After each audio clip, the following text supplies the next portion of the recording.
Car కాని car. అమ్మా పక్కనికి వెళ్ళి పంచదార తెమ్మన్నావుగా, ఆంటీ లేదని చెప్పారు.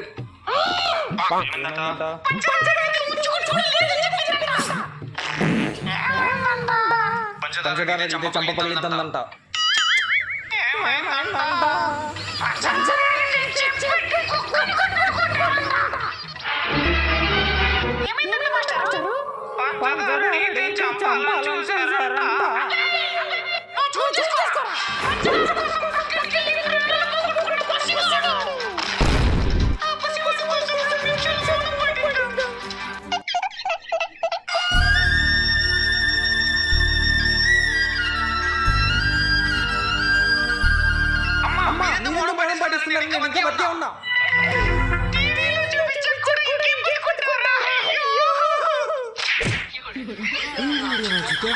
Please subscribe.